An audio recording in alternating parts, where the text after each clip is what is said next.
Souza Martins vai nos prestigiar e nos honrar também com a sua conferência.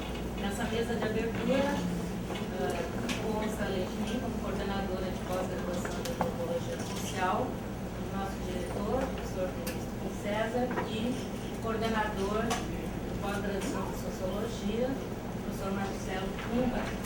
Nós nos unimos animados com a possibilidade deste momento, deste evento, que não deixa de ser um evento que comemora certamente o prestígio dos programas de pós-graduação dessa casa. Antes de os professores saudá-lo,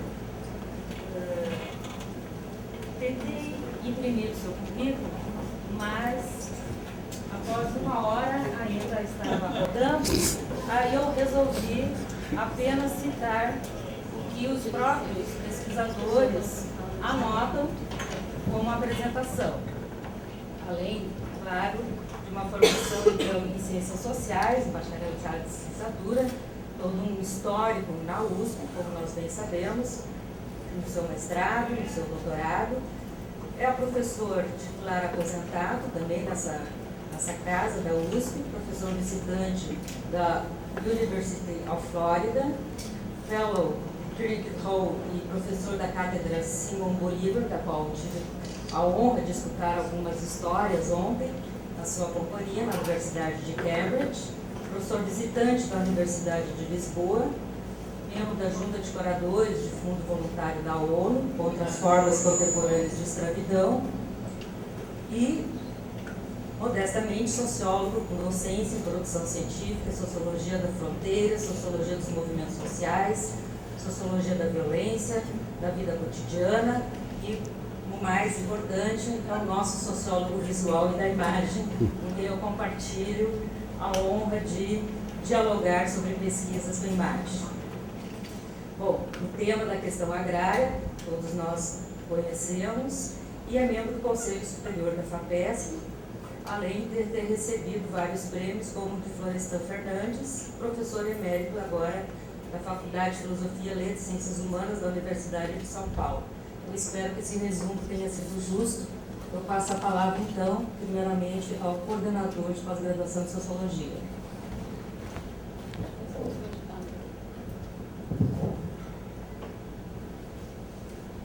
Eu devia ter puxado. É que eu estou cuidando do meu pescoço, né? Bom, boa tarde a todos e a todas. Queria, em nome do programa de pós-graduação de Sociologia, com muitos seus professores presentes aqui nessa palestra, dar boas-vindas ao professor José de Souza Martins, falar do prazer de recebê-lo, poder ouvi-lo aqui, uma vez que a obra do professor Martins, ela tem, particularmente aqui entre os professores do programa de pós-graduação de Sociologia, sido uma referência, pela própria citação, o currículo feito pela professora Cornélia, que vai muito além dos temas agrários, mas, na verdade, uma obra que coloca questões e análises e perspectivas fundamentais para a sociologia, para as ciências sociais como um todo. Então, é muito prazer de poder recebê-lo. E agradecer também e parabenizar a iniciativa do Programa de Pós-Graduação em Antropologia Social, que nos honrou com o convite para apoiar essa conferência magna, que é acho uma parceria importante, que transcende algumas fronteiras institucionais que às vezes se colocam, em uma colaboração que me parece promissora, que nós devemos continuar. Então, agradeço também a oportunidade de podermos estar aqui colaborando e apoiando este evento. Boa tarde a todos. Em nome da direção do Instituto de Filosofia e Ciências Humanas, eu desejo dar as boas-vindas ao professor José de Souza Martins. Também agradecer a presença dos nossos alunos, dos nossos professores, inclusive dos nossos técnicos administrativos aqui presentes. Mas é bom. E saudar realmente essa parceria, como o Marcelo falou, da antropologia e da sociologia, nossos 2 cursos de Conceito 6 junto à CAPES, e mostrar que é possível ainda fazer alguns trabalhos em conjuntos dentro de um ambiente tão diversificado quanto o nosso. Professor, eu agradeço muito a sua presença aqui entre nós. Muito obrigado.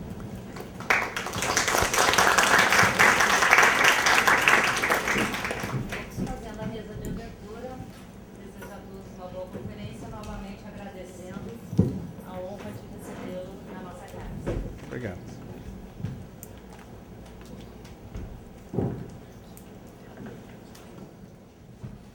Bem, como vocês percebem, o pessoal já está batendo em retirada, né? Eu sempre me sinto desamparado nessas horas. Eu sou muito agradecido pela acolhida, pelas palavras que foram ditas aqui agora, pelo convite.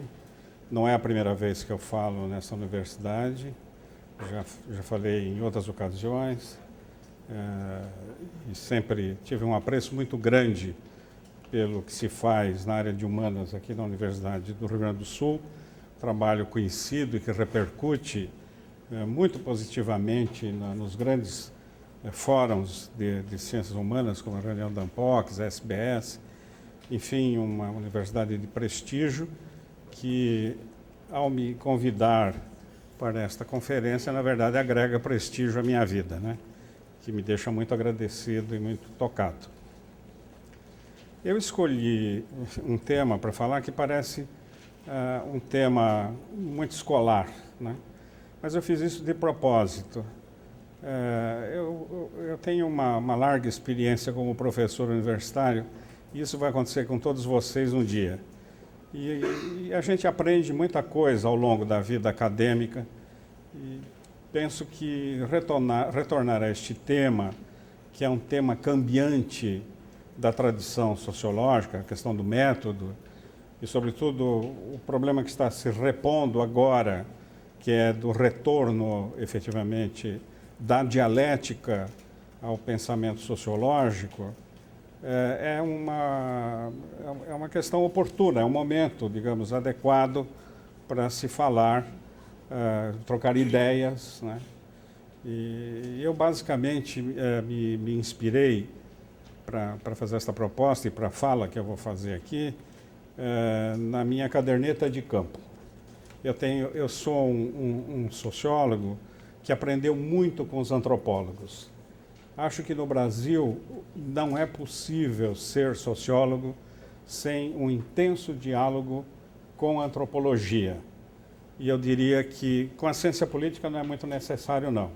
Mas com a antropologia, com certeza, é muito necessário, tá certo?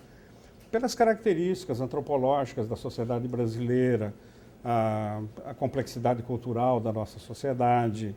A antropologia nos ensina muito. Eu sou de uma geração que fez o curso de Ciências Sociais com intenso diálogo com a antropologia. E isso foi decisivo na minha vida. Uma das coisas que eu aprendi a fazer foi a caderneta de campo. A minha caderneta de campo tem 30 volumes, 10.000 páginas. Eu não escrevo muitas orelhas de livro, então não há possibilidade nunca de um dia publicarem as orelhas completas de José de Souza Martins. Mas provavelmente algum dia, eu espero que daqui a uns 100 anos, alguém pense em fazer dar uma peneirada na minha caderneta de campo e recolher ali muitas observações que podem ser úteis a outras pessoas. Algumas citações que eu farei aqui vêm da caderneta de campo. Eu pensei em falar para vocês sobre como é que eu daria o curso de introdução à sociologia se eu voltasse à sala de aula hoje. Eu estou aposentado e, portanto, não tenho mais essa possibilidade. Mas como é que eu faria? Uma coisa que eu aprendi, e a gente sempre aprende essas coisas muito tarde. Quando a gente aprende, já é tarde demais. Mas, enfim, não custa contar para os outros, vai que, de repente, alguém acha a ideia boa. E é nessa perspectiva que se põe a questão do método nas ciências humanas e a questão do retorno à dialética, vocês compreenderão logo. Se eu tivesse que voltar a dar aulas de introdução à sociologia, adotaria duas premissas. Não usaria a sociologia, usaria a literatura para dar aula de introdução à sociologia. E trabalharia no sentido de ressocializar os meus alunos para as ciências sociais antes de lançá-los no abismo das ciências sociais.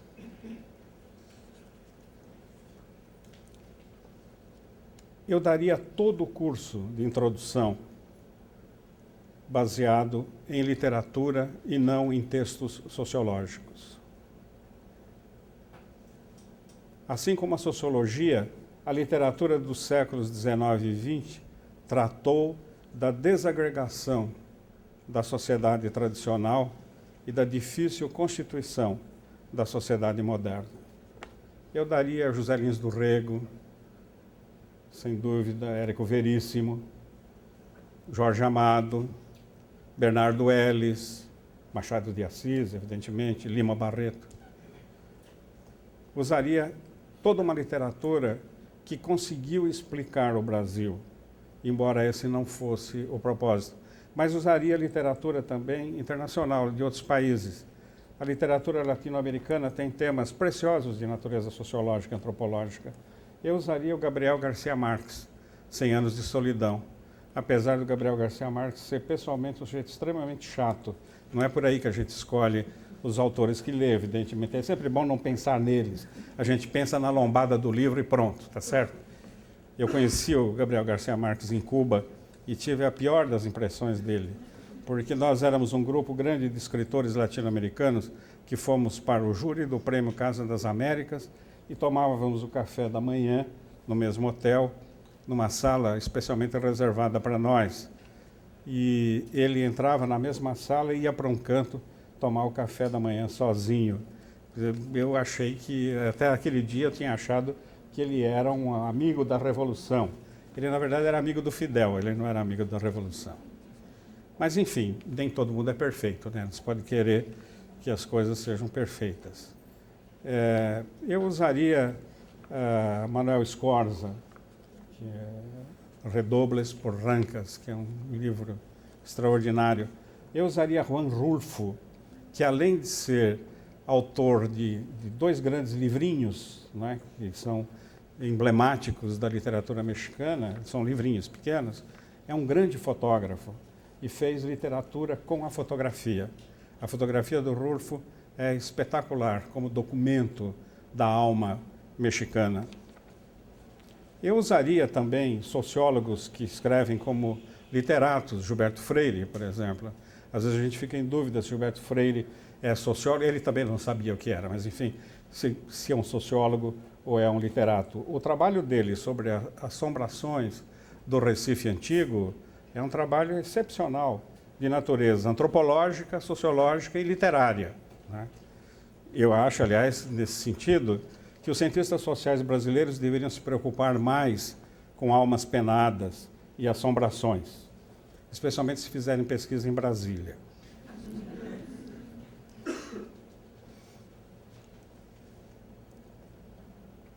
No fundo, literatura e sociologia se debruçam sobre a perdição do homem contemporâneo e seu desencontro consigo mesmo e com suas referências. Quem lembra isso é um sociólogo americano, infelizmente pouco lido entre nós, Robert Nisbet. Nisbet é um sociólogo da tradição conservadora. Como nós todos somos revolucionários, nós não queremos ler nada que vem da tradição conservadora. E esquecemos que Marx vem da tradição conservadora, né? As premissas sociológicas da obra de Marx não são revolucionárias, são conservadoras. E por serem conservadoras é que são revolucionárias. O trabalho do Nisbet é extraordinário, particularmente um livrinho dele, que é o desdobramento de um artigo publicado há muitos anos, cujo título é A Sociologia como uma Forma de Arte. Vale a pena ler esse livro, que é um livro inspirador e que alarga, digamos, o horizonte do sociólogo, chamando a atenção para essa proximidade importante entre sociologia e arte em geral. A sociologia nasce como ciência conservadora, tanto em Durkheim como em Marx. E nasce em busca da totalidade perdida e referencial. Ou em Weber, numa linha totalmente diferente, como busca de sentido mesmo no que não tem sentido. Um detalhe interessante que vale a pena mencionar é uma convergência muito grande entre uma característica histórica da cultura e da sociedade brasileira e o pensamento clássico da sociologia. Eu me refiro ao nosso milenarismo. A sociedade brasileira é uma sociedade milenarista. Muitos equívocos têm sido cometidos de interpretação, no meu modo de ver, com essa história de ideologizar o conhecimento sociológico. Esse é o grande desastre da sociologia brasileira. Ideologizar o conhecimento sociológico em nome de partido, em nome de religião, em nome de clube de futebol, etc. Isso é um desastre, isso está corroendo toda a base da sociologia. E deixamos de ver uma coisa que é fundamental. Nós somos um povo milenarista. Canudos e contestado. Eu já vi gravações sobre um debate sobre Canudos, com a participação do professor José Calazans, que já faleceu, e que era o grande conhecedor da história de Canudos, grande especialista em Canudos. E alguém lá no debate com ele argumenta que Canudos foi a nossa primeira revolução socialista. Que era, os valores todos de referência eram socialistas, o povo aboliu a propriedade, não havia propriedade, não havia poder, não havia isso. E o professor Calazans, que era muito discreto e muito desconfiado, ele ficou olhando o interlocutor e de repente ele diz: eu acho que não, porque a elite tinha uma elite em Canudos, e a elite de Canudos era de comerciantes. Começa lá pelos irmãos Villanova. Isso tudo está documentado. Os irmãos Villanova, antes de fugirem, uns dias antes da queda de Canudos, enterraram na única casa de alvenaria do povoado, enterraram um barrilzinho de prata, cheio de prata. E ainda saíram com algumas dezenas de contos de réis lá de dentro. Havia um florescente comércio dentro de Canudos, havia uma burguesia em Canudos. O fato de ter sido uma revolta religiosa provocada de fora para dentro não quer dizer que tenha sido intencionalmente uma revolta popular propositiva. Muito ao contrário, ela foi defensiva. No contestado, a coisa é mais clara, como uma guerra religiosa propriamente, não tem nada de guerra social, nem de guerra política, é social por implicação.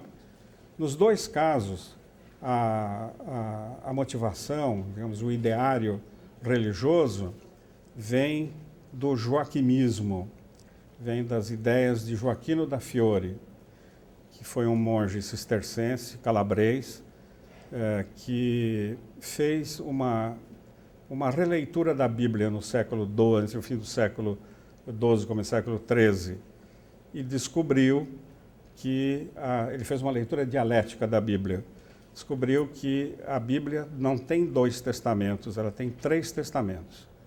Tem o Velho Testamento, o Novo Testamento e o Novíssimo Testamento.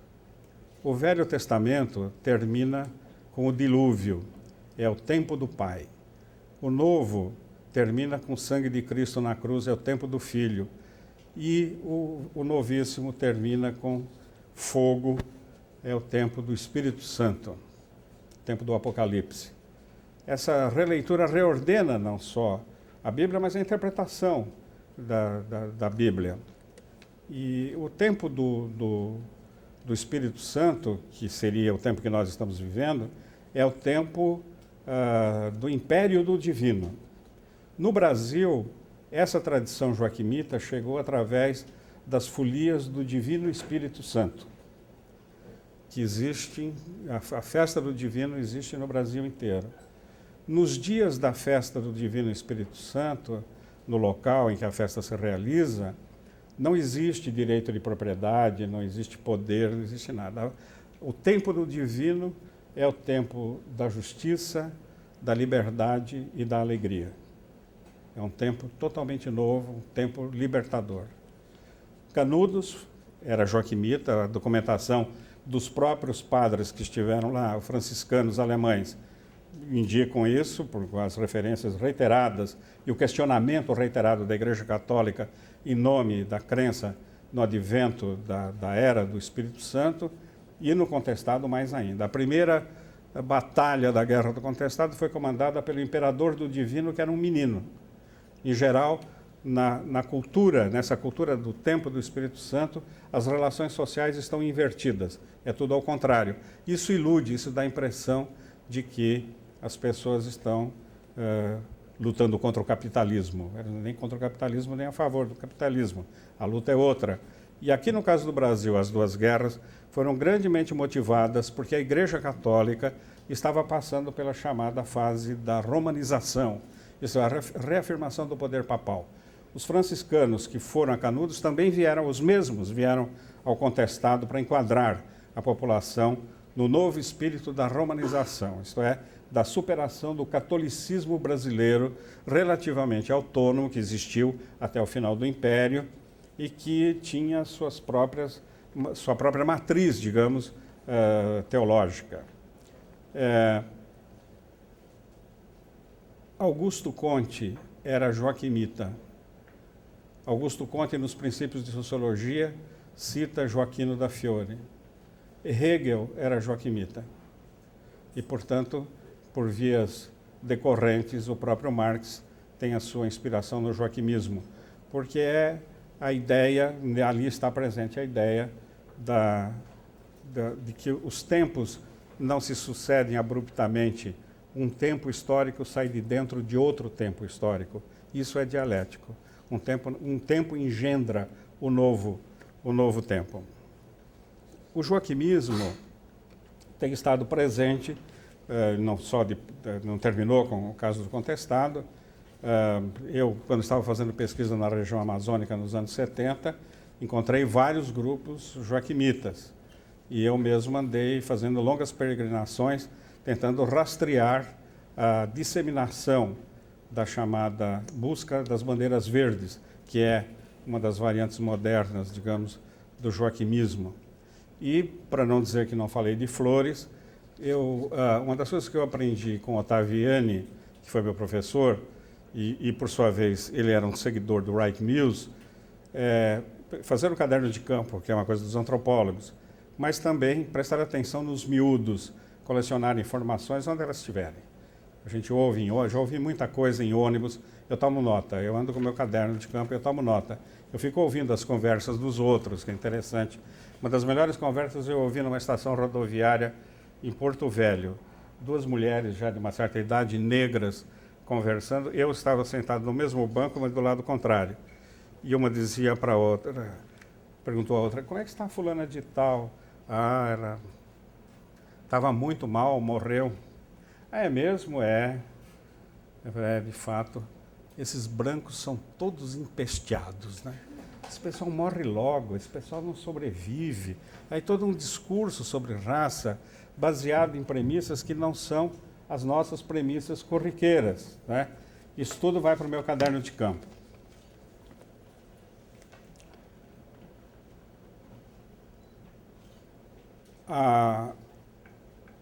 Uma das coisas que eu acompanhei muito de perto, provavelmente vocês também fizeram isso, foi a eleição do Lula, a primeira eleição, e a posse do Lula. Eu não sei se vocês lembram que Lula foi a Brasília tomar posse, foi com a esposa, em voo comercial. Ele fez questão de ir num voo comercial. Pena que não estabeleceu a jurisprudência, né? Porque seria bom que os outros fizessem a mesma coisa. Senadores, deputados, tudo isso. E durante a viagem houve uma tremenda tempestade. Isso tudo dito pelos passageiros que foram entrevistados em Brasília no fim da viagem, dizendo como é que foi viajar com o novo presidente da República. Num certo momento da tempestade, Lula levanta, vai à cabina do piloto e a tempestade amainou. Lula foi morar na Granja do Torto, como vocês sabem, porque o Palácio da Alvorada precisava de uma reforma. Todo dia, quando ele saía de manhã, durante os primeiros meses de governo, multidões se formavam na saída da Granja do Torto, ao longo do caminho, e na chegada do Palácio da Alvorada. As pessoas queriam, não era conversar com ele, as pessoas queriam tocar Lula, tocar a veste de Lula. Isto é, estavam ressuscitando as premissas da competência miraculosa dos reis taumaturgos. As pessoas queriam tocar o rei, a veste, o manto do rei, para serem curadas das suas enfermidades. Isso aconteceu muito e muita gente acredita nisso. E uma certa dimensão de joaquimismo aconteceu com o plebiscito para decidir se o Brasil ia ser monarquia ou república. Vocês estão lembrados disso? Eu espero que vocês tenham votado na monarquia. Brincando, hein? Aconteceu uma coisa interessante, e deve ter acontecido em outros lugares em São Paulo, nos bairros operários, onde é maior a concentração do eleitorado do PT, houve uma anormal votação a favor da monarquia.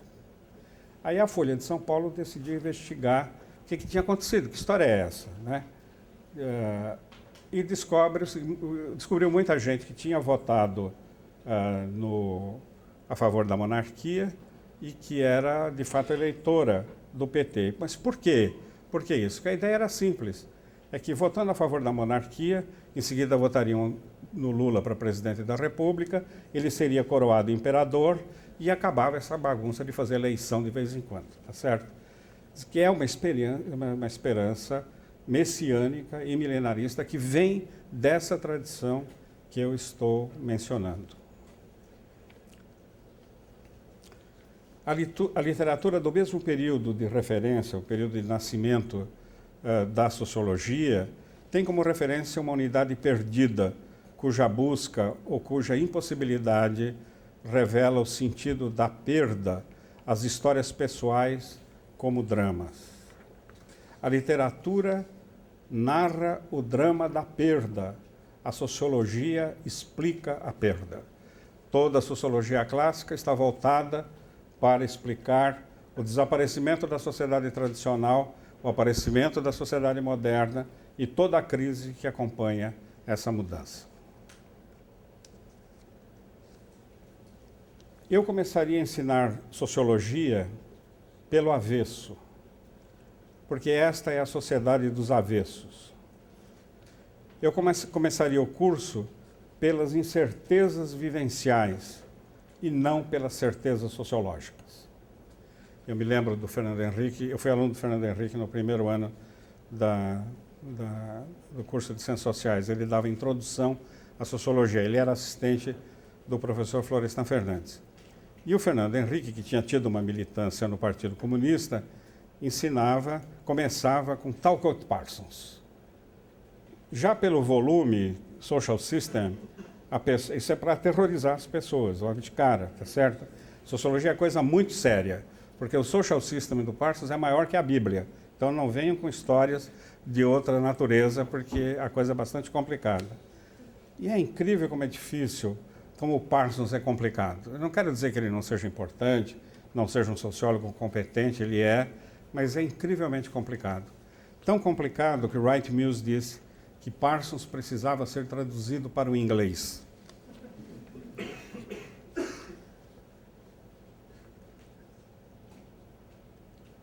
E depois, o curso começava aí pelo Parsons, a coisa mais indigesta que tinha. Portanto, quem tinha que desistir, desistia logo no começo. Aí ia fazer outra coisa, engenharia, qualquer coisa assim.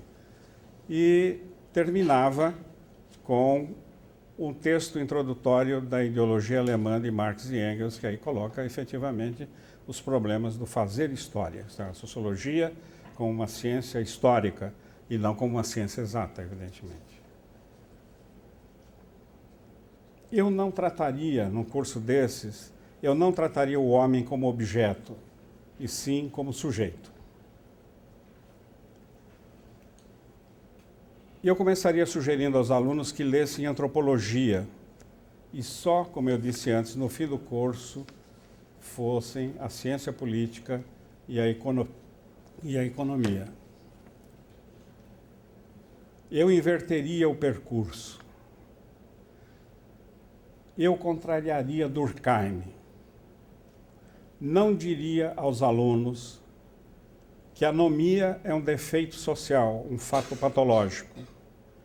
Eu lhes diria que a anomia é uma busca, é um desencontro entre o homem e a sociedade que ele cria e personifica, um desencontro criativo, um desafio, um fator de esperança. Eu também contrariaria os leitores de Karl Marx, dizendo que a alienação não é manifestação de falsa consciência e de incapacidade política para superar contradições. Com Marx, aliás, com Marx, não contra Marx, com Marx, sociólogo, eu lhes diria que a alienação é uma modalidade de consciência social que engana para revelar. É nessa falsa consciência que as necessidades sociais se propõem e, nesse âmbito, se propõem como busca no marco do real e do imaginário de que ele se compõe. Nessa perspectiva, eu também diria que o politicamente correto, muito provavelmente, é histórica e moralmente incorreto, porque é autoritário e intolerante e potencialmente fascista. Eu diria aos meus alunos que as certezas estruturais da sociologia, suas certezas históricas e a coerência racional das significações estão desencontradas com a imaginação, não com o imaginário, com a imaginação, a criatividade e a praxis. Eu diria que o hábito não faz o monge, mas ajuda a desempenhar papéis e a afirmar identidades. Que a identidade é um modo relativo de ser e também de não ser. Essa é uma sociedade que está passando por um processo de reestamentalização. Ela está se afastando da modernidade, apesar de todos os indícios em contrário.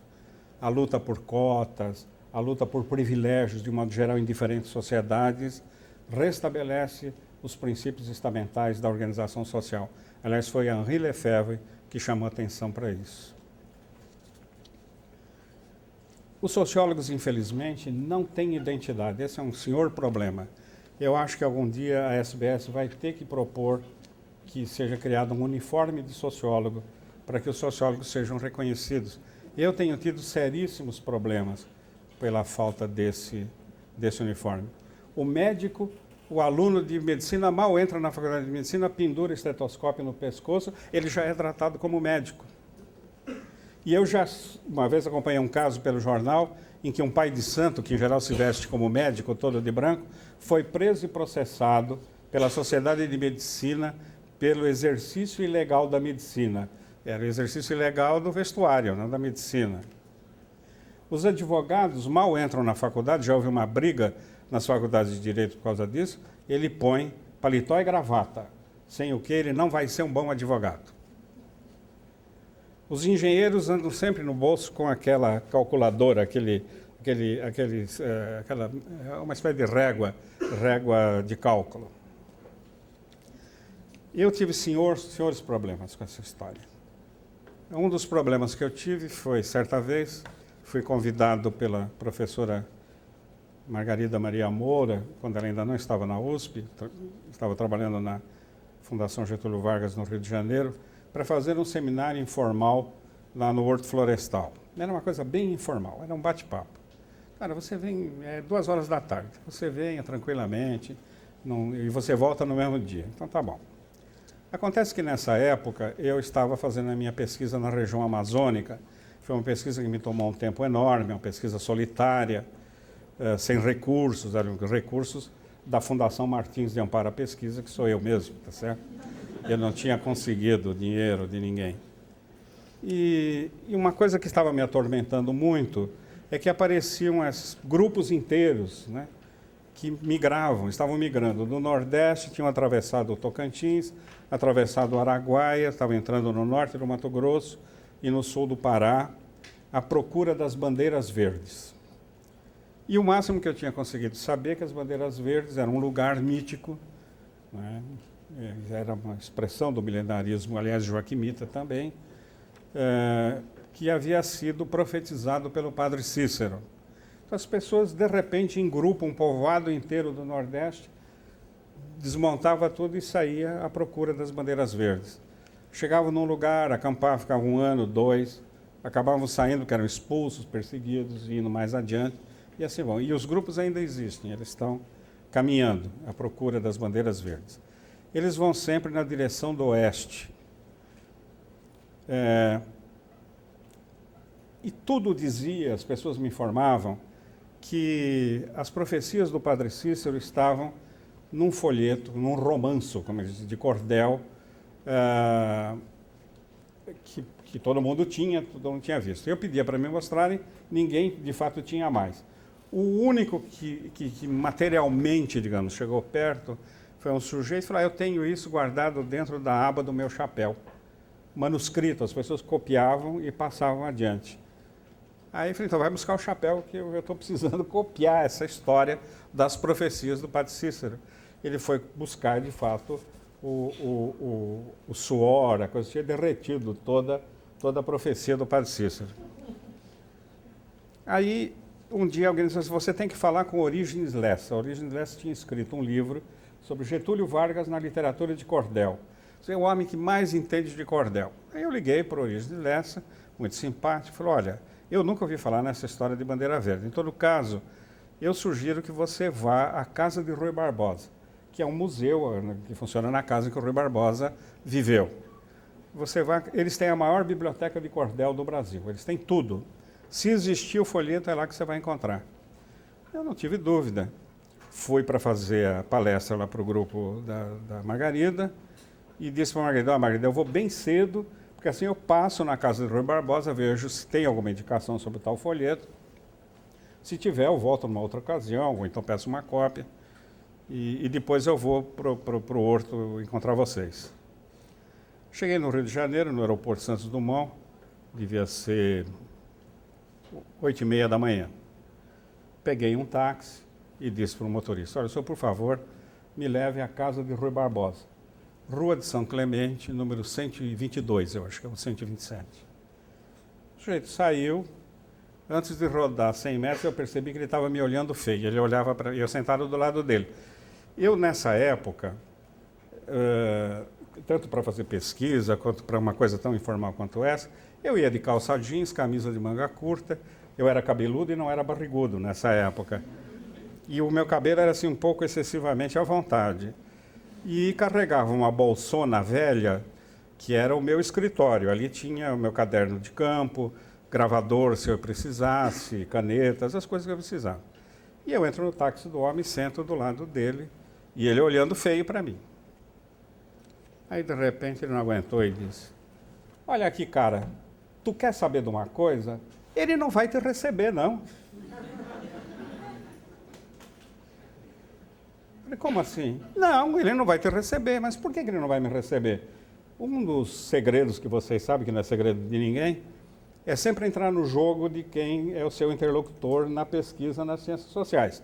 Você não tem opinião própria. Essa história de estudante de sociologia ou de antropologia que quer ensinar para a sua população como é que é o negócio, isso aí é furo na água. A pesquisa já está perdida de cara. Eu entrei no jogo e falei: mas por que o senhor não acha que ele não vai me receber? Pô, cara, você está todo esculhambado, sem paletó, nem gravata. Você acha que ele vai te receber? Aí eu quis saber quem era o Pelé, quem era o Rui Barbosa. Aí ele diz: bom, bem se vê que tu é paulista mesmo, né?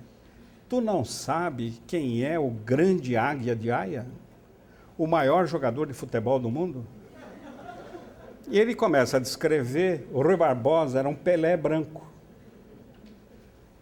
que era um jogador culto. Ele falava um monte de línguas. E uma das línguas que ele falava era tupi-guarani. Era o único jogador de futebol no Brasil que xingava os outros jogadores em campo em tupi-guarani. E os outros não entendiam, então ele desabafava, não criava nenhum tumulto em campo e o jogo rolava.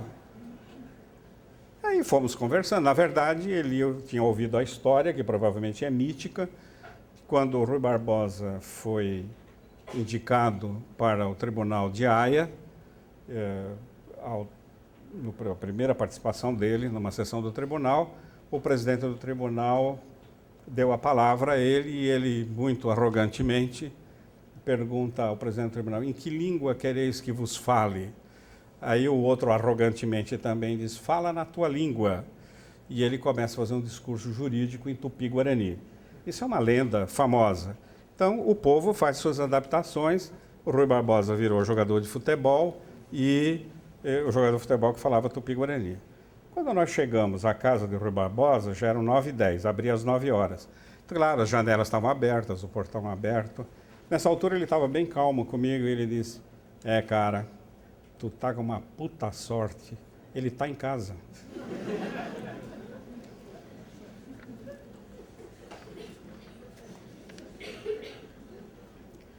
Mas não é só aí que há engano. Eu estava fazendo uma pesquisa, eu precisava de dados sobre a Revolução de 1924 em São Paulo. E eu tinha que escrever um capítulo do meu livro Subúrbio, que era especificamente sobre a Revolução. São Paulo foi a única cidade brasileira bombardeada por avião durante uma guerra civil.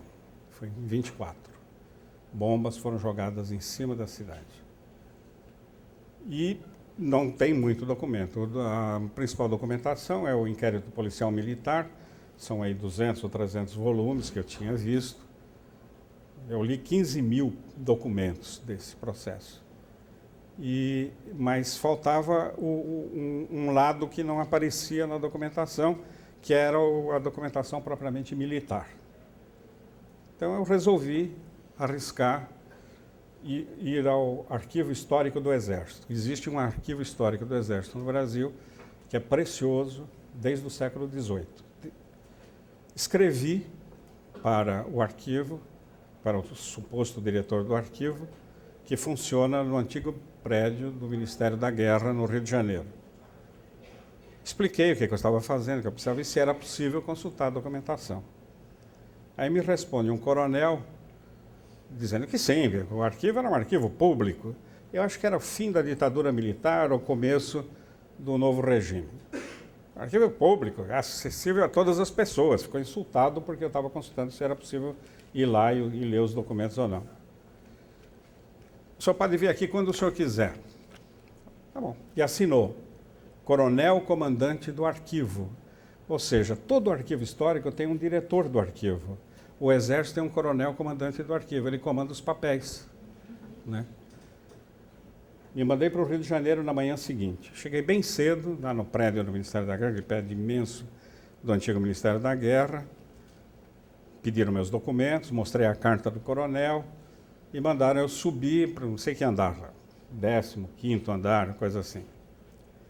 Quando eu fui tomar o elevador, descobri que eu teria que subir a pé os 15 andares, porque havia assim, elevador dos generais, elevador dos coronéis, elevador de não sei o que lá, até elevador de soldado raso e sargento. Eu falei, bom, provavelmente, eu não me enquadrava, porque eu fui dispensado do serviço militar, então nem soldado raso eu sou, tá certo? Aí eu estava lá em dúvida, aparece um oficial todo enfeitado, cheio de medalhas e tal. Onde é que o senhor vai? Eu vou ao arquivo histórico, eu expliquei tudo. Assim, e o que é que o senhor faz na vida? Eu falei, eu sou professor universitário. Por favor, professor, o seu elevador é esse aqui, dos generais. E foram dizer isso para mim depois da ditadura militar ter acabado, tá certo? No fundo, estamos todos crescentemente marcados por esses carimbos, né?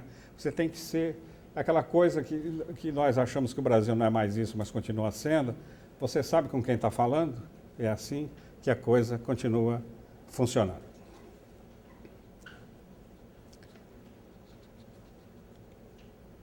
eu convenceria os meus alunos de introdução à sociologia, eu tentaria convencê-los, de que a falsa consciência é tão verdadeira quanto a sociologicamente verdadeira. E que a pesquisa empírica e a sociologia empírico-indutiva é o caminho fundante da sociologia. Durante muito tempo eu fiz um trabalho educativo com grupos populares, durante a ditadura. Muita gente fez isso, não é mérito meu. A gente até chegou a brincar uma vez numa conversa com o Carlos Rodrigues Brandão, que vocês conhecem, que nós estávamos fundando a Unipop, Universidade Popular Itinerante. Não tinha sede em lugar nenhum, se reunia embaixo de árvore, e a gente dava cursos sérios, para trabalhadores rurais, principalmente, grupos indígenas e tudo mais. E um dos cursos que eu fui dar foi um curso de 3 dias no carnaval. Era um retiro espiritual sociológico. Um grupo de trabalhadores boias frias da região de Botucatu queria aproveitar os 3 dias de carnaval para discutir a situação em que eles se encontravam. É a época em que se estabelece o salário com base na tonelada de cana. E com isso, no fim do mês, os trabalhadores descobriam que não tinham conseguido formar o salário, como eles diziam. Então eles levavam as crianças para trabalhar junto no corte de cana e aí diziam, mas por que seu filho trabalha? Menino de 10, 12 anos. É para completar o salário. Eles queriam discutir isso. Lá fui eu. Uma característica da minha didática é sempre permitir que a outra pessoa fale, mesmo os alunos na faculdade. É sempre bom a gente saber com quem está falando, né? O que é que eles têm a dizer, o que eles pensam, como é que eles... E em cima disso a gente vai montando uma aula, uma discussão. E no caso desse grupo, era um grupo bem grande de boias frias, havia homens e mulheres, cortadores de cana, ficou claro que eles queriam saber por que é que no fim do mês, no fim do salário ainda sobrava mês, como eles disseram. O salário não dava para viver. Então a gente começou a discutir e chegamos a formular o conceito que ajuda a entender isso, que é o conceito de exploração. E depois aí eu vou de um por um perguntando, aí cada um dizia o nome, por que estava lá, o que fazia, aquela coisa toda. E eu perguntava, você é explorado? Aí a pessoa dizia, eu sou, porque aí a gente já estava trabalhando o conceito. Por isso, por isso, por isso. E eu me lembro bem de uma mulher de uns 30 anos, muito bonita, boia fria, casada, o marido estava lá também. Eu perguntei o nome, ela disse, eu não lembro agora o nome dela. Eu disse, você é explorada? Ela falou, eu sou explorada. Por que você é explorada? A gente tinha que explicar. Ela disse, eu sou explorada porque quando eu faço amor com meu marido, o meu corpo dói. Meu corpo não dói quando eu estou cortando cana no canavial. Eu sou explorada porque o meu corpo não me pertence mais, pertence ao canavial. Nem Marx, no seu esplendor imperial, jamais pensou nessa explicação para a exploração. Então é importante trabalhar o empírico indutivo não como uma catação de dados, mas como um diálogo interpretativo, porque o outro é capaz de fazer formulações explicativas de alta relevância. Há muitos anos, a Pastoral da Terra do Sul de Goiás quis fazer uma pesquisa participante. O Brandão estava começando a mexer com isso, eu estava interessado no tema, mas queria uma pesquisa que fosse feita pelos próprios trabalhadores. A gente apenas estaria lá dialogando e ajudando. Eles reuniram um número bastante grande de pessoas, havia umas 200 pessoas. A reunião foi em Goiânia. E foi discutido, e os próprios trabalhadores queriam saber quem eles eram. Gente muito migrante, chegada de vários lugares, as pessoas não se conheciam, todos trabalhando não na mesma área, não era o caso da cana-de-açúcar. Então era preciso conhecer os trabalhadores. O pessoal da pastoral, naquela altura, já estava se encaminhando para vir a se constituir nas bases católicas do PT em fase de formação. E a ansiedade deles era que os trabalhadores tivessem alguma identidade, isto é, a identidade de trabalhador, porque ia ser um partido dos trabalhadores. Aí os trabalhadores fizeram a pesquisa, quem era analfabeto levou o filho alfabetizado para fazer entrevista, eles é que tinham que fazer tudo. E finalmente produziram um relatório. E o relatório deixou os agentes de pastoral profundamente decepcionados. Na hora de colocar o título no relatório, para fazer uma publicação mimeografada, eles acabaram interferindo e colocaram como título este aqui: Uma luta encolhida. Ou seja, eles emitiram um juízo de valor sobre os trabalhadores, achando que no fundo eles eram incompetentes e a luta deles estava aquém do desejável ideologicamente.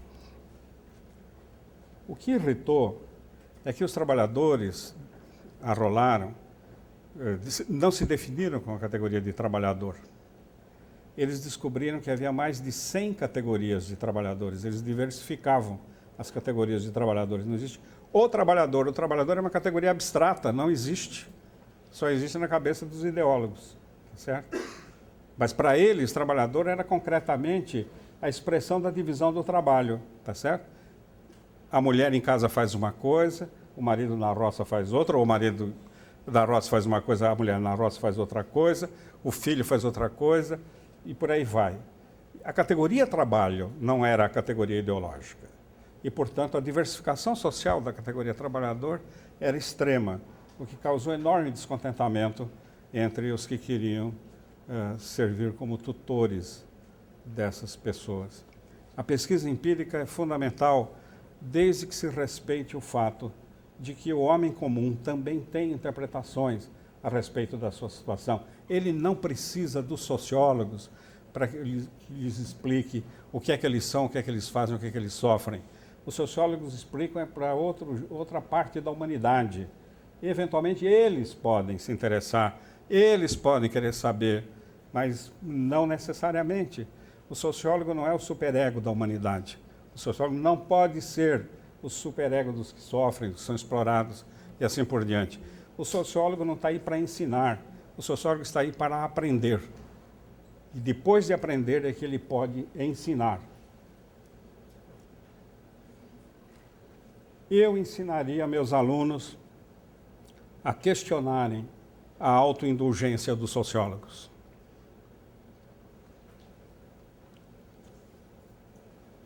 Eu lhes ensinaria a lidar com as ocultações, as mistificações dos poderios, como diz o Lefebvre, não para derrotá-los antes de que soubessem como resistir, mas para que descobrissem que a sociologia é a ciência da incerteza e não da certeza. Porque se houvesse só certeza, não precisava sociologia. Precisa sociologia porque existe incerteza, insegurança, falta de clareza. Que a ordem da superfície é apenas sintoma das esperanças subterrâneas. Isso também é do Lefebvre. O único marxista com clareza na área de sociologia a respeito da obra de Marx é Henri Lefebvre. Pode procurar outros, Althusser, nada disso. É Lefebvre. Porque Lefebvre volta à questão do método. Não existe sociologia marxista. Aliás, existe uma carta famosa que Marx, depois de ler um texto do genro de quem ele não gostava, o Paul Lafargue, que manda uma carta, acho que para Engels, diz: se isso é marxismo, eu não sou marxista. E de fato ele não era. Lefebvre encontra na sociologia de Marx, na obra de Marx, uma sociologia marxiana, distinção que ele usa para diferenciar do chamado marxismo. Marxismo é ideologia, não é sociologia. Aliás, Florestan Fernandes, que no fim da vida se tornou bastante ideológico, deixou de ser professor universitário, foi ser deputado, militante político. Ele contava que, quando jovem estudante de ciências sociais, ele era trotskista e fazia ciências sociais, era um promissor estudante de ciências sociais. Um dia ele foi chamado pelo Hermínio Saqueta, que era o líder do grupo trotskista, e disse: Florestan, desista da política, não vai dar certo. Você tem um futuro promissor como sociólogo, dedique-se à sociologia. Não dá para misturar essas duas coisas. Ou você vai ser uma coisa ou vai ser outra. E como marxista vai ser péssimo. Então vá ser sociólogo. Foi o melhor conselho que o Florestan recebeu na vida. Ele só voltou à militância já depois de deixar a universidade, quando aí ele foi ler o Lenin e pulou diretamente do funcionalismo durkheimiano para a obra de Lenin. Vocês veem isso, e eu digo isso com todo o respeito, até porque eu fui um dos revisores do livro. Na Revolução Burguesa do Brasil, tem um salto, tem um buraco no meio, que é o salto do estrutural funcionalismo para o leninismo, que é o período do exílio, justamente. Então é preciso ser crítico também aí. Lefebvre, que é o homem que pensou, que leu toda a obra de Marx, muito cedo, foi militante da resistência durante a Segunda Guerra Mundial, era membro do Partido Comunista, foi expulso do Partido Comunista porque era excessivamente marxiano. Lefebvre fez uma coisa importantíssima, ele era filósofo de formação, mas era um filósofo com experiência de dar aulas nas fábricas, nos grupos de fábrica, nos sindicatos, etc. E ele decide depois, durante a guerra, durante o período da resistência, ele foi designado para a aldeia dele, nos Pirineus, aparentemente, supostamente, oficialmente, para fazer uma pesquisa histórica sobre 1000 anos da história da aldeia. Esses 1000 anos, porque provavelmente as pessoas não tinham esperança de que a guerra acabasse logo. Então, pesquisar 1000 anos não leva 1000 anos, mas leva uns 100 pelo menos. Lá está o Lefebvre. Claro que o Lefebvre tinha funções políticas de passar refugiados de um lado para o outro, na divisa com a Espanha. Havia um conjunto de atividades da resistência atribuídas a Lefebvre. Termina a guerra, Lefebvre vai para Paris, filósofo, e ele decide então se dedicar à sociologia. E ele faz um doutorado em sociologia rural.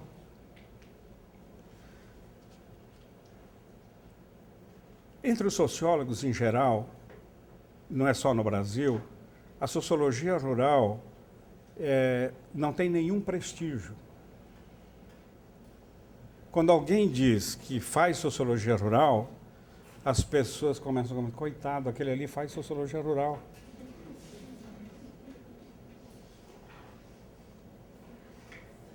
Quando eu era estudante na Faculdade de Filosofia da USP, quem fazia sociologia rural era a professora Maria Isaura Pereira de Queiroz. Bom, invariavelmente, todo mundo achava que a sociologia de Fernando Henrique Cardoso, Florestan e Ottaviani era infinitamente superior à sociologia da Maria Isaura Pereira de Queiroz. No entanto, ela era traduzida para várias línguas e eles não. Ainda tem gente inteligente no mundo, não é isso? Quando eu disse que ia fazer pesquisa no campo, o próprio Florestan entrou em pânico. Ele queria que eu fizesse pesquisa na fábrica, estudasse a formação operária, a indústria. E, de fato, eu fui recrutado para isso, não para fazer sociologia rural. Ele ficou tão abalado com a minha decisão que me avisou: olha, eu quero falar com você amanhã cedo, na minha casa. 7 horas da manhã. Ele morava lá no Brooklyn, um bairro distante. Lá fui eu às 7 horas da manhã. Eu fui atendido no banheiro. Enquanto ele fazia a barba, ele brigava comigo pelo fato de eu ter escolhido fazer uma pesquisa na roça. Você tem que saber o que você quer fazer. Eu falei: professor, eu quero fazer isso. E é da maior importância estudar, é por isso. Eu tinha um projeto, expus para ele. E ele ficou muito desanimado com a minha escolha. Porque sociologia rural, no fundo, é coisa de sociólogo Não é sociólogo que não tem o que fazer, porque dá muito trabalho, mas sociólogo que não tem muita competência para grandes abstrações, grandes elucubrações. Porque aí você vai lidar com... Você vai ter que ter os pés na terra, né, para dizer a verdade. Claro que isso é preconceito. Então, o Lefebvre escolheu o que havia de mais discrepante no cardápio da sociologia francesa naquele momento. Por um motivo, é que desde a pesquisa sobre os Pirineus, o Lefebvre estava trabalhando com a ideia das múltiplas temporalidades da realidade social. Um dos problemas com a sociologia convencional é que ela lida com a ideia de uma única temporalidade. E mesmo, isso vem desde o Durkheim, quando começa aquela história, o antes e o depois, ponto final. Lefebvre passa a trabalhar com a ideia da multiplicidade dos tempos na realidade social. A modernidade é isso. A modernidade não é o moderno. A modernidade é a multiplicidade dos tempos. Nós temos todos os tempos, todas as temporalidades na nossa realidade contemporânea. Isso que aconteceu com o Lula, de acharem que ele podia fazer milagre ou que ele podia parar a tempestade. Isso é uma invocação de concepções e valores muito anteriores aos valores que nortearam a própria eleição do Lula para presidente da República. Lefebvre, então, passa a se dedicar à busca dessa diversidade das temporalidades do social. Faz a pesquisa sobre a sociologia rural, desenvolve um retorno à dialética com base no rural, porque exatamente o rural é que propõe o desencontro dos tempos, não há dúvida quanto a isso. Não é estudando os bairros ricos ou os bairros operários que eu vou encontrar as evidências empíricas. Lefebvre descobre uma coisa importante: as próprias situações sociais são metodológicas. Se você escolher para fazer sua pesquisa sobre um tema, escolhe mal a humanidade, que vai ser a sua referência, você não vai conseguir muita coisa. Você tem que escolher situações e grupos humanos que vivam tais discrepâncias e desencontros. Ele e Lefebvre não tinham uma visão convergente da dialética, mas Sartre disse, na questão de método, que a melhor formulação do método dialético é o artigo que Henri Lefebvre escreveu para os Cahiers Internationaux de Sociologia sobre sociologia rural, em que ele mostra que o método dialético tem que ser instrumentalmente um método regressivo, progressivo. Isto é, aquilo que Marx já tinha distinguido, Florestan retomou isso depois, a distinção entre método de investigação, método de explicação, estão juntos no método de explicação efetivamente dialético. É também um método de investigação. Lefebvre, quando desconfiou que, mesmo na realidade urbana mais refinada, existe um desencontro de temporalidades, desenvolveu hipóteses a respeito e foi fazer pesquisa empírica sobre o assunto. Ele se tornou motorista de táxi em Paris, que era o jeito de ter informação direta do vivencial. Essa história da pesquisa sociológica, em que eu fico perguntando e as pessoas ficam respondendo, isso é tremendamente sofrível, porque eu posso estar sugerindo a resposta. Não é conversa mole que faz sociologia, nem conversa dura, é verdade. É preciso mais do que isso. Isso que os antropólogos fazem, que os antropólogos é capaz de passar um ano olhando as pessoas, só olhando o que elas fazem. E eles fazem descobertas importantes, porque nos gestos, nos silêncios, nas pequenas coisas, está um conjunto fundamental de referências e indicações a respeito de ritos, concepções, valores, práticas, etc. Coisas não verbalizáveis, muitas vezes. Isso também acontece. A classe operária não verbaliza todo o tempo. Então vamos pegar outro extremo. Classe operária, ela não verbaliza todo o tempo. Se ela verbalizasse todo o tempo, Marx não teria escrito aquele ensaio sobre alienação. Porque aí não precisa nem sociologia, ela já sabe tudo, ela verbaliza tudo, ela tem consciência de tudo, não tem por que perder tempo fazendo sociologia com ela. A pesquisa de Lefebvre, como taxista durante muito tempo, mostrou a ele que o espaço urbano é um espaço sociologicamente desencontrado em termos da temporalidade que ele contém. Se nós formos na onda dos arquitetos, nós vamos achar que o espaço urbano é aquele horizonte horizontal, né? É só isso, ou vertical. Ele descobre outras dimensões do espaço, que é o que lhe permite fazer o que eu considero a melhor sociologia urbana que há. Ele descobre que há um espaço concebido. O espaço de Paris é um espaço planejado, concebido. Alguém um dia pensou Paris centrado na Etoile, por razões políticas, depois da Comuna de Paris. No Brasil, nós temos vários casos. Brasília é uma cidade do poder. Brasília é uma cidade que não foi feita para viver, ela foi feita para mandar. Goiânia foi assim, Belo Horizonte foi assim, a cidade universitária da USP foi assim, provavelmente essa aqui também é assim. Ou seja, são cidades para cercear, controlar e administrar. Então existe o espaço concebido, isto é, cientificamente previsto. Como motorista de táxi, Lefebvre descobriu que existe também o espaço percebido, que é outro espaço, que é o espaço que as pessoas que usam o espaço percebem. E existe o espaço vivido, que é aquele que as pessoas não necessariamente percebem, mas que elas vivenciam e sofrem as consequências, sempre, que é o que as desafia a interpretação. Descobriu, portanto, que existe, isso é a experiência de 68, que existe o espaço da superfície. O espaço da superfície é totalmente dominado pelo poder e pelos poderios. E existe o espaço do subterrâneo, que é aquele que muitas vezes não tem voz, é aquele que muitas vezes não se vê, mas que existe. A melhor indicação desse espaço subterrâneo, às vezes o espaço, quando se fala em espaço subterrâneo, porque é o espaço que está sob as significações dominantes. Não quer dizer que esteja embaixo da terra, necessariamente. Depois de termos sido expulsos da Rua Maria Antônia, em São Paulo, fomos parar provisoriamente na cidade universitária, nos barracões, na USP, e finalmente tivemos nosso prédio próprio. Quando eu vi o prédio, eu me convenci de que sempre que um prédio novo vai ser inaugurado, antes de ser usado pelas vítimas, ele deve ser usado pelos arquitetos. Então eles têm direito a viver de graça durante um ano naquilo que eles fizeram e conceberam, com todo o respeito por eles, que são muito criativos e tudo mais. O nosso prédio era um prédio que tinha colunas no meio das salas de aula.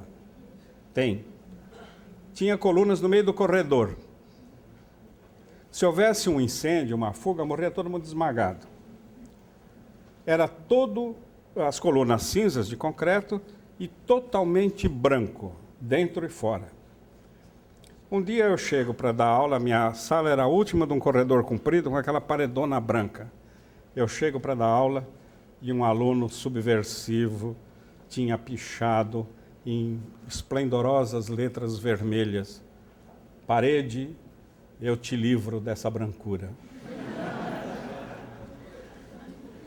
Esse é o discurso do subterrâneo. Por trás daquela brancura horizontal, a brancura do poder, existia a vida, o vivencial de quem tinha que enfrentar aquele corredor todos os dias para assistir aula, aquele branco que amassa as pessoas, que planifica as pessoas, que cansa as pessoas. Não é preciso dizer que os burocratas da universidade, em 2 dias, tinham restituído a brancura da parede nos seus devidos termos. E burocratas que, em geral, são lentos. Um colega de departamento um dia chegou para dar aula e tinha uma barata morta na sala de aula. E em volta dela uma poça de Coca-Cola. Eu não estou fazendo propaganda contra a Coca-Cola, nem a favor. Ele fez uma representação, porque supostamente ele deveria chegar à sala de aula, em respeito aos alunos e a ele, essa barata não podia estar lá, e nem a Coca-Cola podia estar lá. Bom, a pendenga durou semanas, e a barata continuava lá, e a Coca-Cola continuava lá. Então, muito lentos para resolver o problema da barata, e muito rápidos para resolver o problema do protesto.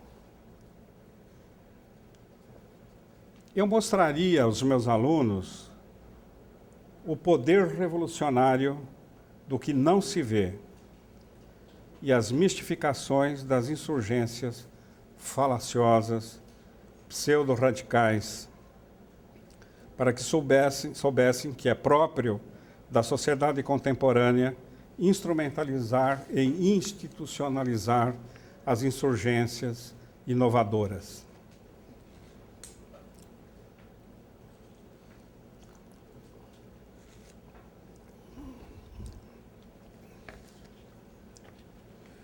O Brasil é um país particularmente rico, não é o único, rico de possibilidades para a pesquisa antropológica e sociológica. Um dos casos em que eu acabei me envolvendo, para mim foi muito desafiador, porque me mostrou, eu que fazia pesquisa com populações rurais e com populações operárias, que eu venho de uma família operária e fui operário, é que neste país, para entender a massa da população, é preciso saber ouvir o silêncio. É preciso reconhecer que o povo brasileiro é um povo bilíngue. Nós achamos que português é a nossa língua desde sempre. Na verdade, não é a nossa língua desde sempre. O Brasil já teve uma língua que se poderia dizer uma língua proto-nacional, que foi a língua geral, o Inhangatu, que se falou no país até o século XVIII, uma língua que foi proibida pelo rei de Portugal em 1727, e a partir de então a população passou a ser obrigada a falar português. Os missionários jesuítas do século XVI já haviam chamado a atenção para o fato de que os índios brasileiros, os índios da costa, tinham grande dificuldade para pronunciar certos sons da língua portuguesa. Por exemplo, o infinitivo, a consoante no final das palavras, como falar, dizer, cantar, correr, tinham muita dificuldade para falar as consoantes dobradas, tipo colher, mulher, olhar, óleo, olhos, olhos, e assim por diante. Quando essa população foi obrigada a falar português, passou a falar português com sotaque em Inhangatu.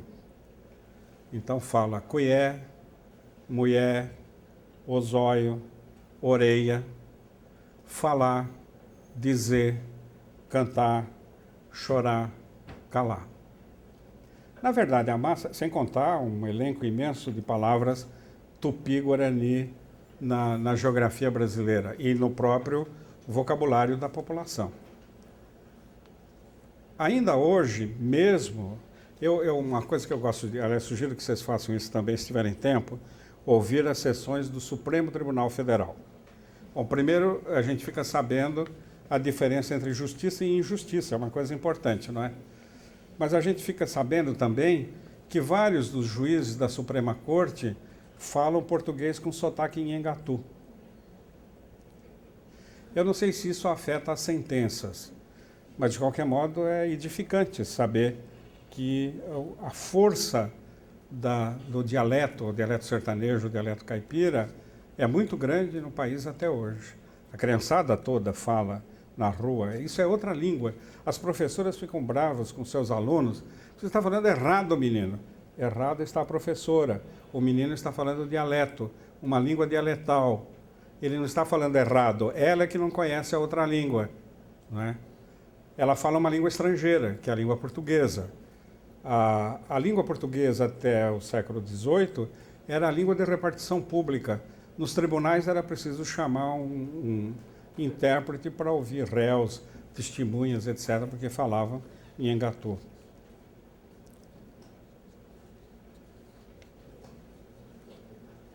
Com essa história de ler pequenas notas em jornais e ouvir muito em ônibus, trem, isso tudo é sempre importante, tudo isso vai para o diário, para a caderneta de campo, eu li, aí pelo final dos anos 70, eu acho, uma pequena nota num dos jornais de São Paulo sobre o julgamento pela Justiça Militar de um homem chamado Aparecido Galdino Jacinto. Era um boiadeiro do interior de São Paulo, acusado de subversão porque ele havia tentado formar o que ele chamou de exército divino. Naquela época só podia ter 2 exércitos, o exército brasileiro e o exército da salvação. Fora disso já era um abuso falar em exército num país que estava sob uma ditadura. E ele pôs esse nome imaginando que estava criando uma irmandade religiosa, num grupo que se reunia no pequeno sítio dele, era um sitiante pobre, e se reunia para rezar. Ele havia começado a benzer animais, que isso é muito comum na roça. A partir do momento em que uma vaca atacou um filho dele, um adolescente, e ele gritou, pediu socorro a Deus naquela hora, porque ele não ia ter condições de segurar o animal. E, de fato, o animal não chifrou o filho. Em pagamento da promessa, ele parou de comer carne vermelha, como diz, carne de animais de sangue quente, e passou a comer só peixe. Nesse meio tempo, na área dele, a região lá de Santa Fé do Sul, estão construindo as barragens do Rio Grande. E as barragens impediam a piracema e a reprodução dos peixes. Então ele declara uma guerra contra as barragens a favor da piracema dos peixes, para que eles pudessem se reproduzir, já que as populações ribeirinhas comiam peixe. E com a história do benzimento, tentaram achar um meio de enquadrá-lo, ele foi processado por curandeirismo, exercício ilegal da medicina.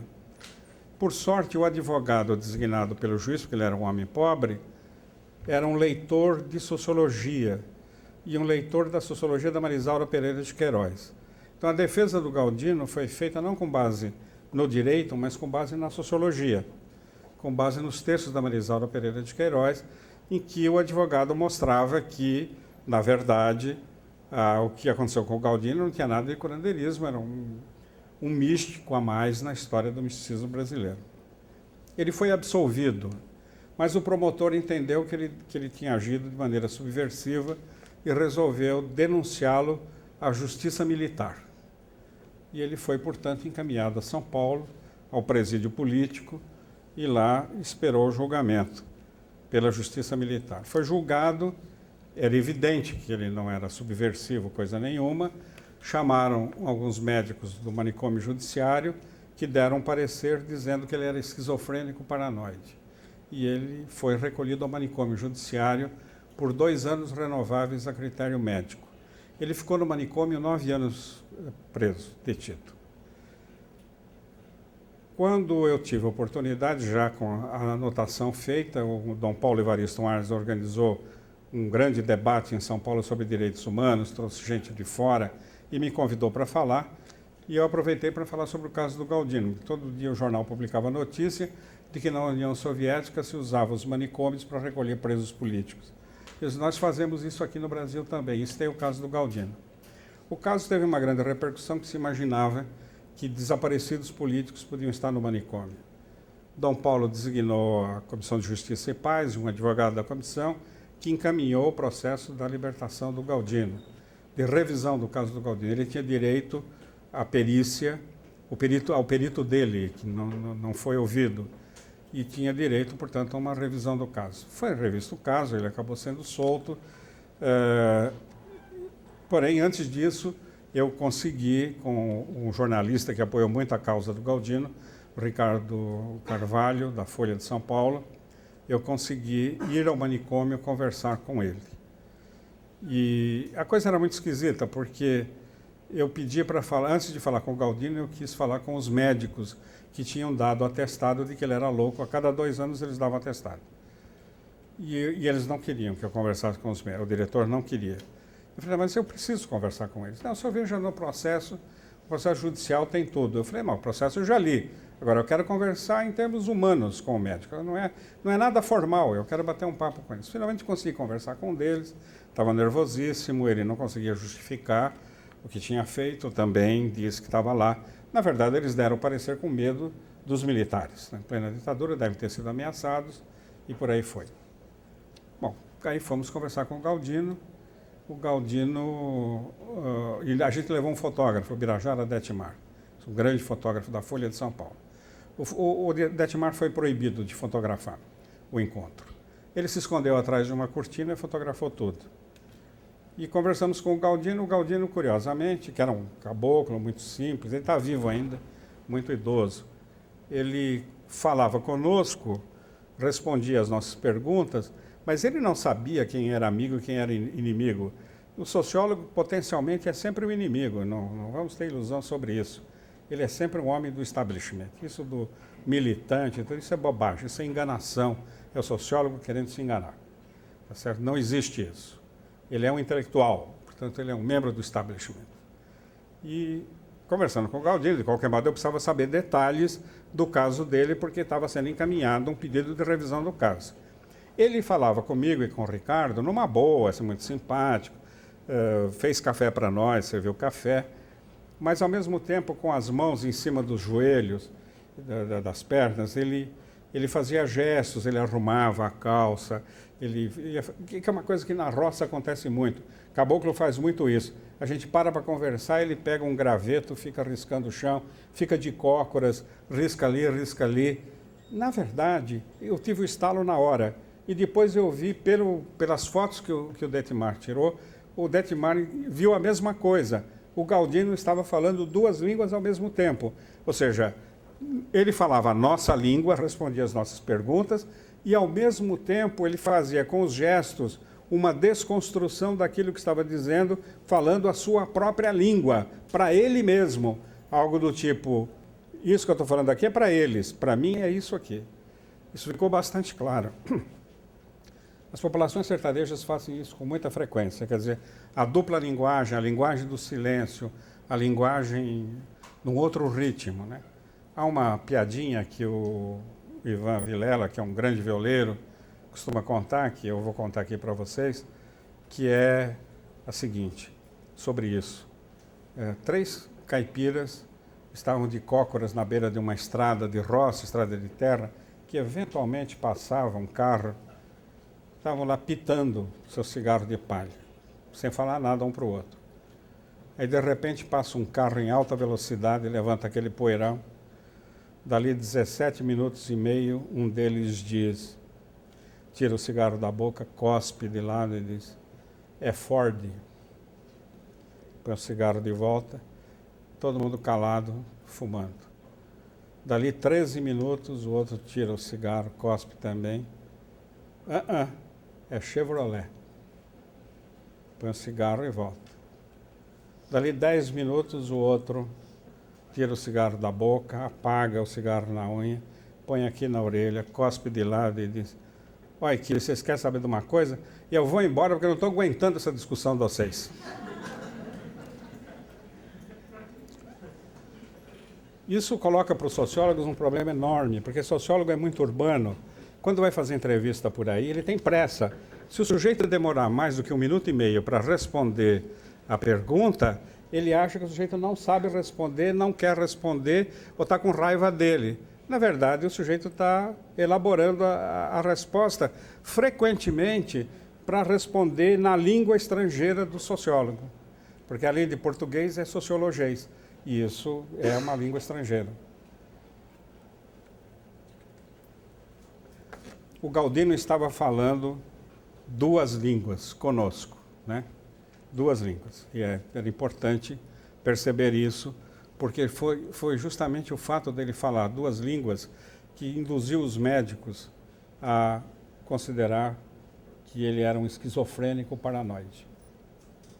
Ou seja, como os médicos eram analfabetos na língua do silêncio, eles não conseguiam, na verdade, entender quem era o Galdino e o que é que o Galdino estava dizendo.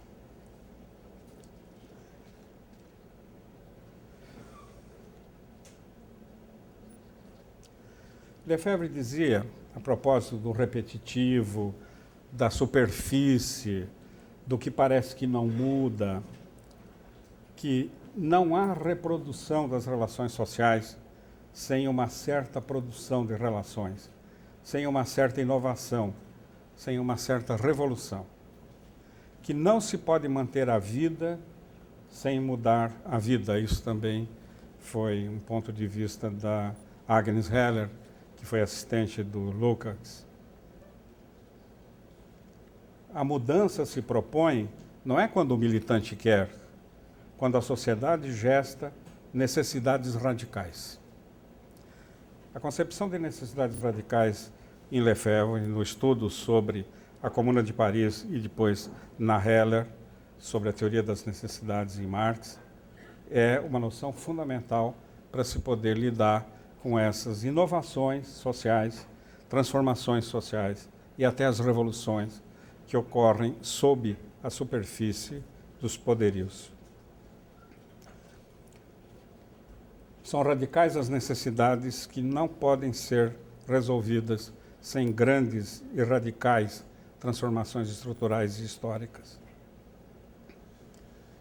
A praxis, nessa perspectiva, é construção e não imitação. A praxis não é automática, ela não ocorre como se fosse um fluxo natural, um fluxo da natureza.